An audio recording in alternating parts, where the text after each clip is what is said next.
Good afternoon, everybody, and thank you for coming to this press conference.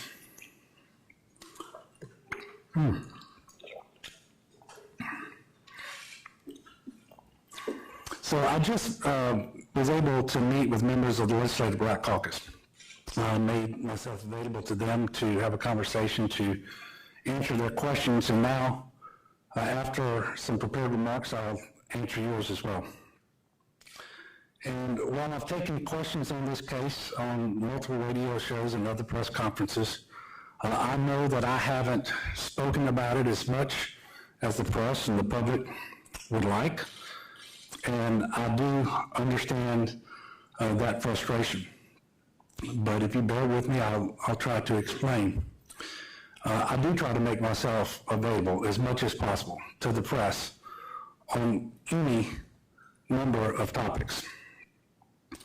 And you've heard me say multiple times before from this very podium that what happened to Ronald Greene was horrific, that no family should ever have to experience what the Greene family has experienced and continues to go through. No mother should ever have to see her son die a violent death, and I stand by that. I reiterate that today. And I'm not here to make excuses for what took place. As I've said before, those officers and their actions do not represent the standards to which all law enforcement officers should be held. I've said that too on a number of occasions before today. Further, I have said that the manner in which Mr. Greene was treated that night was criminal. Now let me go further. I cannot imagine that had Mr. Greene been white, he would have been treated that way.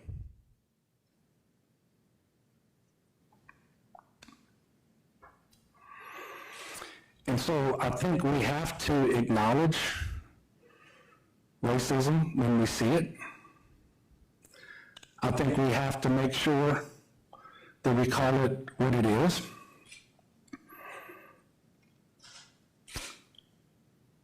You know, Mr. Greene was panicked. He was terrified.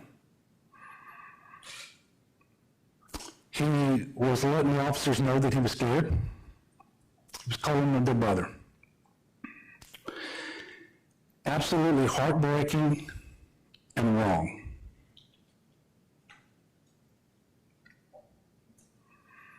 And we would all do well as individuals and collectively if we would just acknowledge that. And that there is implicit bias in many, many people. And too often, there is outright racism.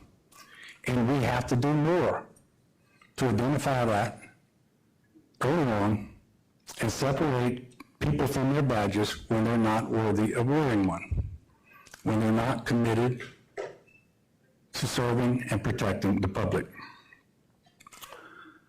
Now, I will never do anything, and I have never done anything, to impede or impair an investigation.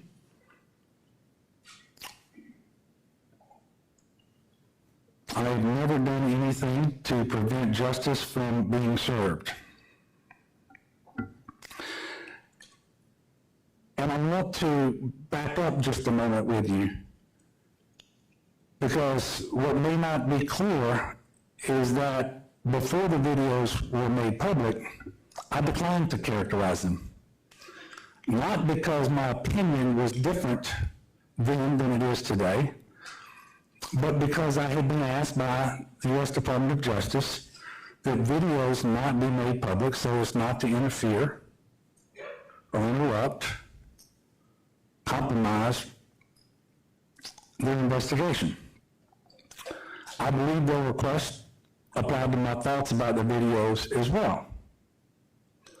However, once they were in the public arena, I no longer felt bound by that limitation, and I expressed the opinion that I felt from the beginning, the opinion I held from the very first time that I saw the videos in October of 2020, that the misconduct seen in the video was criminal. It was wrong. It was inexcusable. I do think it's important for you to have some context about how I learned about the incident. On May the 10th, 2019, I received a text from Colonel Reeves, and this is what it said. Good morning, and FYI. Early this morning, troopers attempted to stop a vehicle in Washita Parish. The driver fled through two parishes in excess of 110 miles per hour, eventually crashing. Troopers attempted to place the driver under arrest, but a violent, lengthy struggle took place. After some time struggling with the suspect, troopers were joined by a Union Parish deputy and were able to take the suspect into custody. EMS was summoned to assess the suspect's injuries. The suspect remained combative, but became unresponsive shortly before EMS arrived. The suspect was later pronounced dead at the hospital.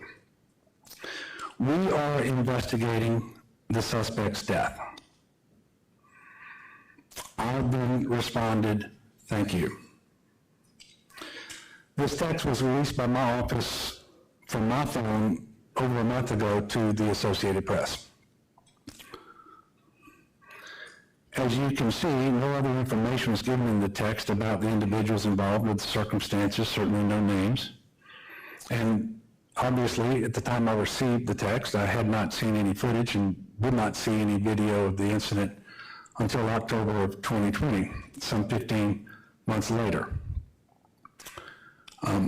After seeing the videos, I know it is impossible to forget the deeply troubling images from Mr. Greene's arrest, from the excessive and I believe unlawful use of force that was used against him by the state police officers at the scene.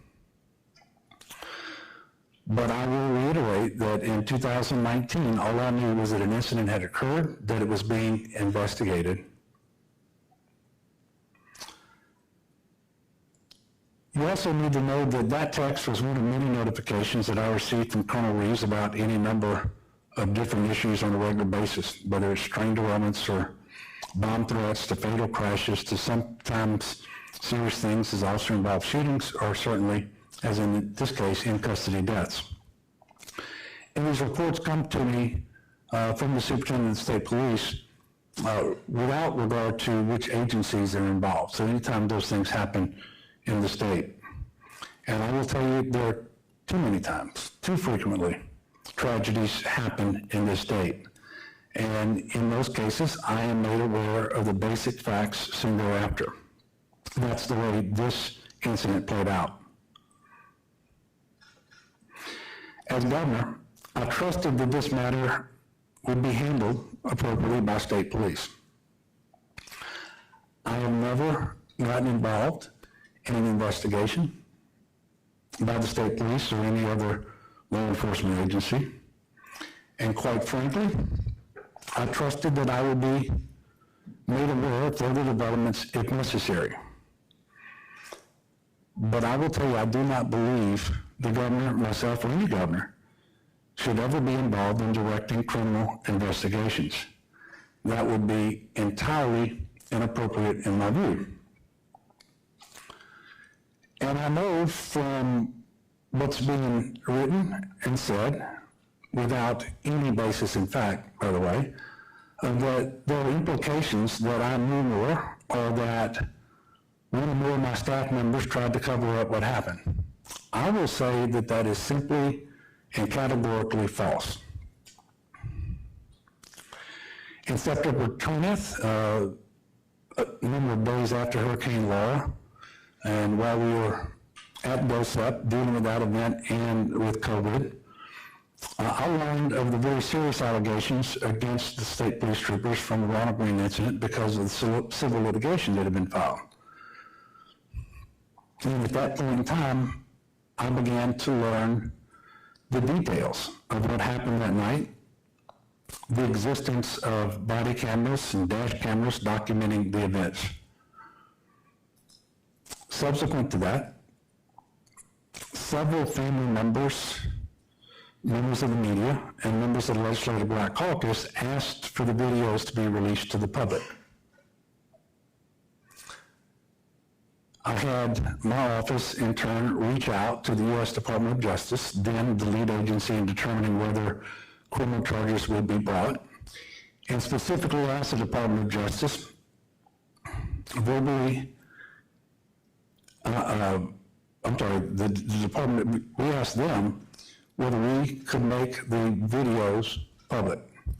The answer we got back, both verbally and in writing, was that the evidence to include the videos should not be made public because there was a concern that it would impair the investigation, potentially compromise it.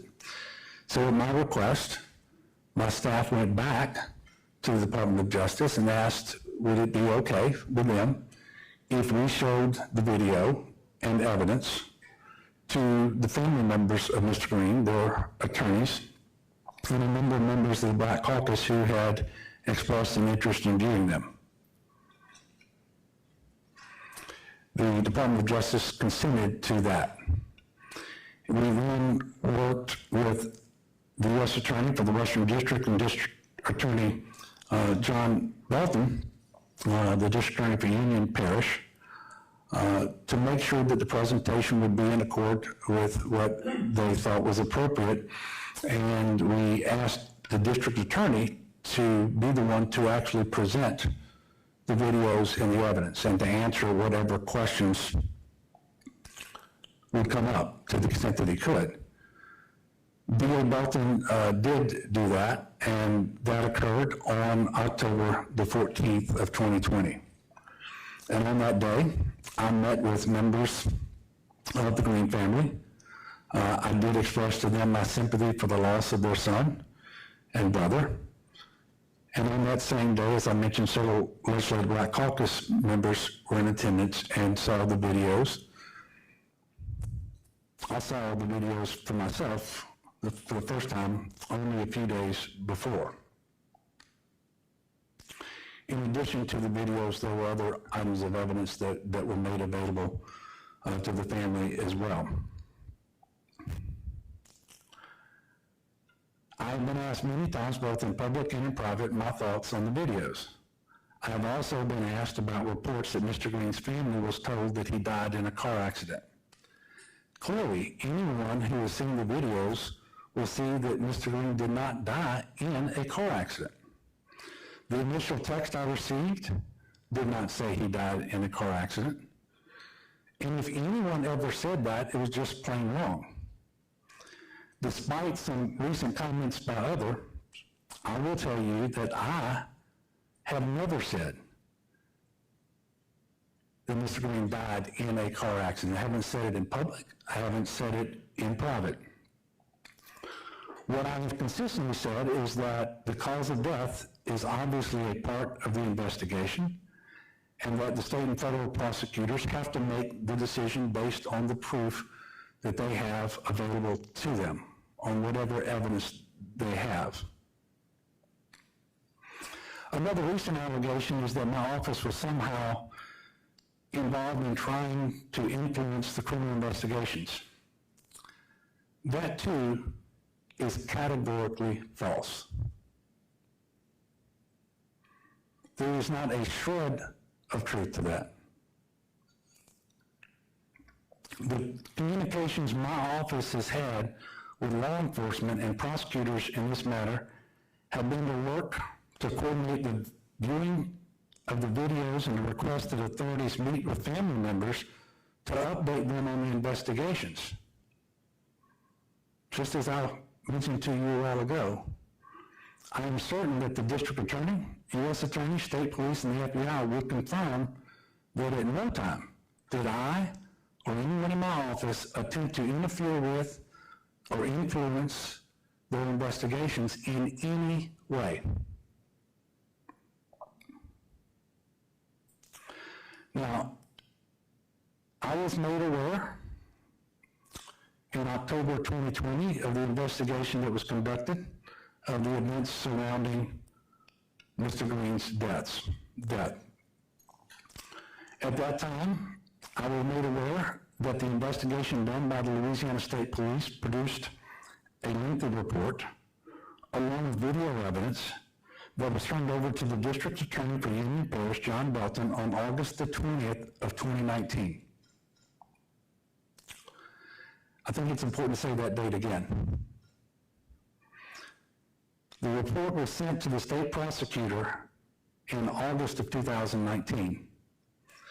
Within a matter of weeks, on September 9th, 2019, Mr. Belton referred this matter to federal authorities, to the U.S. Department of Justice. While I did not know this at the time, it was very important for me to learn of the serious allegations and of the investigation, even though it was over a year since the accident. And the central premise of the AP article is that somehow I was trying to hide and interfere with the investigation to protect my political chances in an election year. And I will tell you that despite the fact that this goes beyond every ounce of my being, every ounce of my character and my principles, it is just simply not who I am. It's not what I do. I can't even conjure the words in my mind to ask or direct that a criminal investigation be delayed or changed or altered or any of those things. It didn't happen. But I'll tell you, it doesn't make any sense either. If I was interfering with the investigation because of the election, how does it make sense that the videos and the investigative files were turned over to the DA and to the Trump Department of Justice a month and a half before the election in 2019? It doesn't make sense. It didn't happen. Nothing like that has ever happened because of me. That is not who I am as a person. Again, I did not know at the time in 2019 that these files and videos had been turned over, that the matter had been referred to the U.S. Department of Justice, because precisely it is not my role to be involved in the investigation. However, the facts are clear that the evidence of what happened that night was presented to prosecutors well before my election, state and federal prosecutors. And I'll just remind you, to the Trump Department of Justice at a time when the president was coming to Louisiana to campaign against me.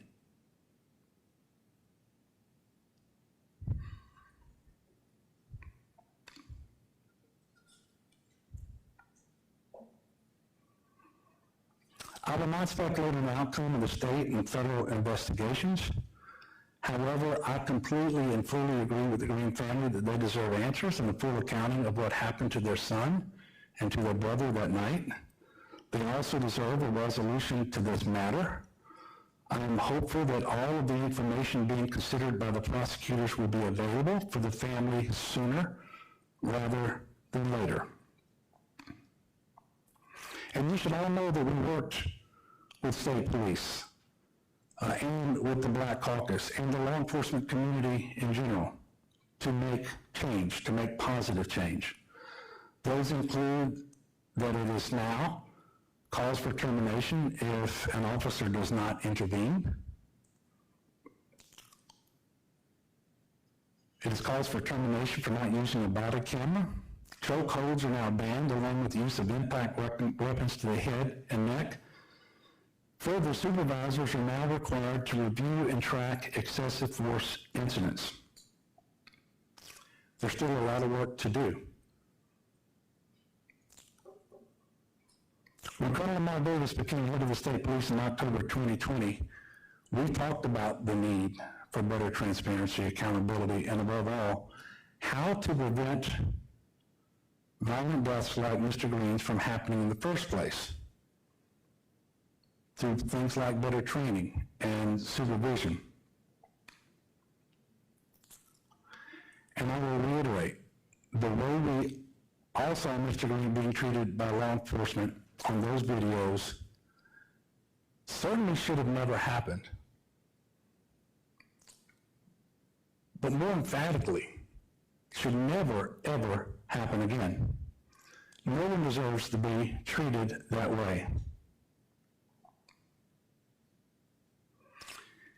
And I do believe we have to recognize and face that many people have implicit bias, and we can work through that, but there are some people in whom racism is so entrenched that they're just going to have to be separated from their badge as soon as possible.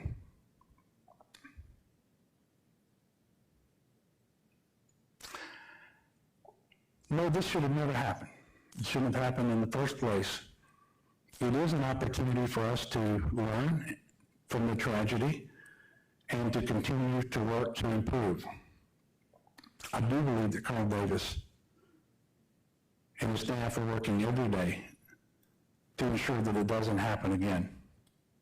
Change is happening now. It never comes as quickly as we would like.